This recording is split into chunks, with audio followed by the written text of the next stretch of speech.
Potential employers and even your current boss are probably looking at your online stamp. Police have a saying that 20% of people are committing 80% of the crimes. You know, here in Savannah, Metro Police Chief Willie Levitt tells me that repeat offenders are a huge problem. So the question remains, does the Altamaha really roam these waters? Cleanup efforts getting underway in Georgia after a tornado touched down on Wednesday. Metro Police and the SWAT team brought out those 5 suspects. A repeat offender makes a court appearance today for his 53rd arrest in Chatham County. Good evening, I'm Lindsay Hausman. They have found multiple knives inside of this home. And we're going to need some scarves and some mittens and some little earmuffs. It's not a secondhand store because a lot of what's there is new. You know, Jeff, I don't know what the temperature was today, but I actually got outside and mowed the jungle in my backyard, and I thought I was going to die. Investigators say a Savannah man drove off during a traffic stop and hit a Metro Police car in the process. Police say 37-year-old Michael Russell was arrested Monday night.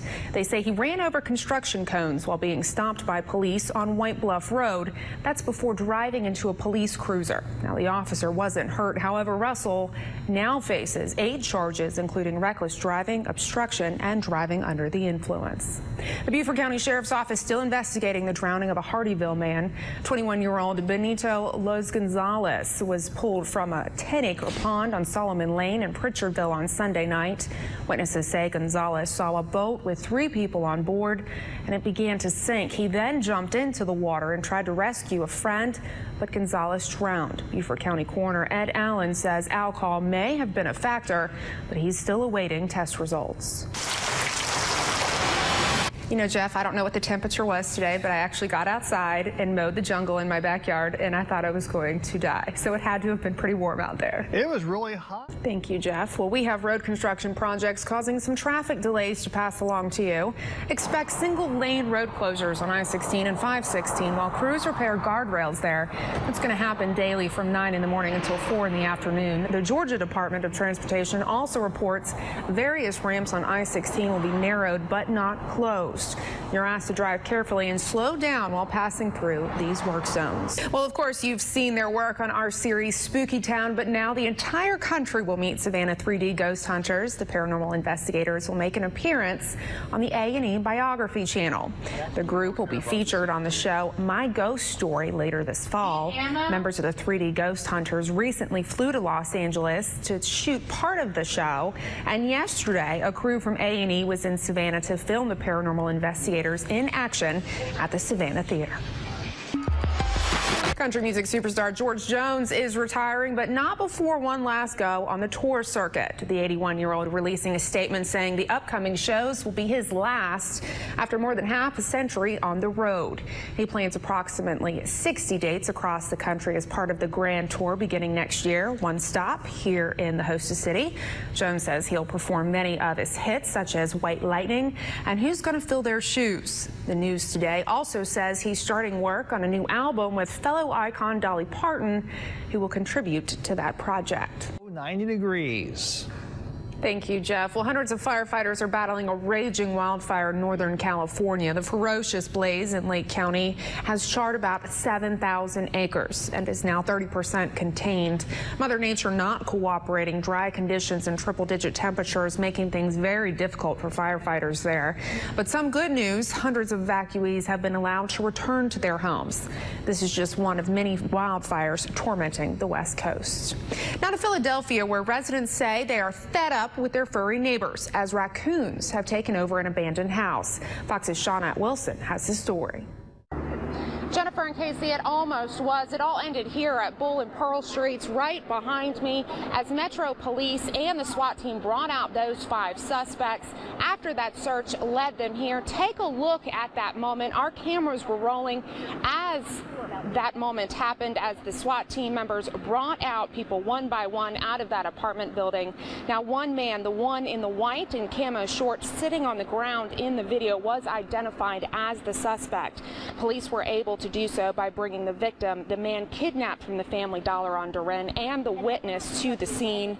Now, how this all unfolded, it was a little after 1 o'clock this afternoon that the suspect kidnapped from the kidnapped the employee from the Family Dollar, forcing him into his car.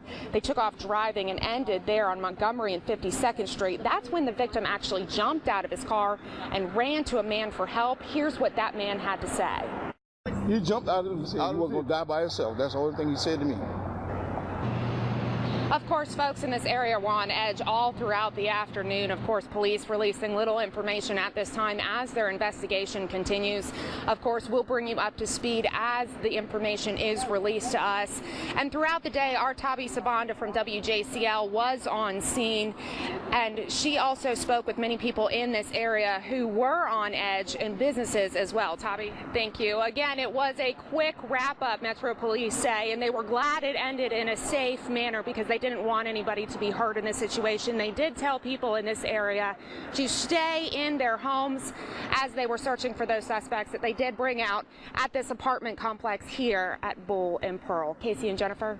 Tonight, we need your help generating leads in a nearly 6-year-old missing persons case. Take a look at 31-year-old Ben McCullers. He went missing in McIntosh County in June of 2007. But he didn't just go missing. Investigators say it's as if he vanished.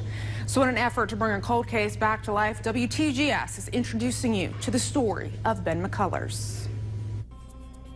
His family says 31-year-old Ben McCullers had no reason to disappear. He was the oldest of 4 children, bright, intelligent. He had his whole life ahead of him. That ended June 2nd, 2007. McCullers reported running out of gas that night to his girlfriend, and then nothing more. It was along this stretch of Highway 99 in McIntosh County that deputies say they found his truck June the 3rd right here along the roadside. They said it was, in fact, out of gas, as he had reported the night before he went missing. They also say back in the woods, about 150 yards, they found his keys and other belongings. That's in the woods where some of the evidence was found.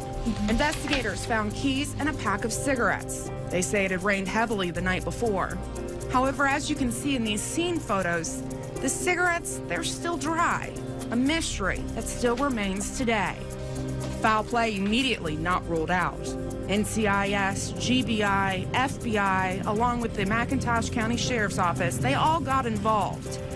In local news articles on record, it shows multiple ground searches done, volunteers from all over assisted. All efforts getting nowhere. It was very frustrating. I mean,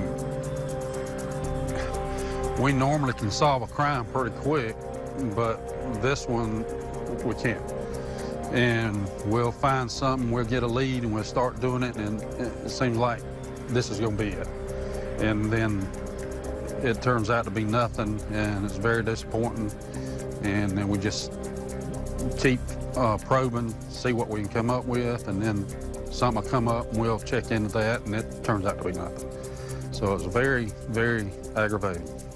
For the family, it's agony. It's not a missing person. This is a homicide that's turned into a cold case. Dale McCullers, Ben's dad, believes his son is dead. Something terrible happened that night that he ran out of gas. Just been a haunting feeling, you know, to wake up in the middle of the night and to revisit that terrible day when Ben went missing, and there was nothing we could do about it other than rely on law enforcement. And, you know, since it's been such a cold case, it's been hard to revisit it year after year after year. Year after year, for 6 years, Ben McCullers' case has remained unexplained. A mystery. It's just beyond me how somebody can just vanish and not be seen or heard from again. And it's been almost 6 years. If you live in southeast Georgia, you've probably heard stories of the Altamaha, a sea monster inhabiting the waterways near Darien. Stories dating back to at least the early 18th century. So I decided to take a trip down 95 to McIntosh County, where this legend is alive and well. Could a sea monster call these waters near Darien home? Since the 1800s all the way to today, fishermen, vacationers, and townspeople have said to have seen the mystical creature known as the Altamaha. They all said the same thing. He was about the width of a torso, a male torso, grayish brown, kind of slimy looking, and he'd vacillate through the water. And here he said, like, this was about estimated that this creature was 30 feet long, maybe 2 feet wide, and he would just go vacillate through the water. Kathleen Russell, publisher and editor of the Darien News, has recorded witness accounts for years. I have seen what I thought was him in Doughboy Sound, across the sound, and there was just a wake going across the water with nothing there except nothing was vacillating. And by the time I ran the boat over there, it had dived down into the water. Skeptics say what Kathleen and others have seen may have simply been sturgeons mating in the river. Well, after some research, marine monster documentation records, and yes, there's such a thing, they show more than a dozen sightings in and around Darien, some as far away as Maryland. But you'll see here, 79, Champney River, Darien, Champney, Altamaha, Darien. A lot of them are here. You'll see Chesapeake Bay, Potomac River, Chesapeake, and then it comes right back. Smith Lake is up the Altamaha River, Smith Lake. So he likes it here. So could there really be a long-lost cousin of the Loch Ness Monster actually living here in the coastal empire? If so, for you folks hitting the waters, you don't have to worry about the Altamaha, nicknamed Alty, because it's said that he's friendly. He's something now in McIntosh that we're known for our Altamaha, which is fun. So the question remains, does the Altamaha really roam these waters?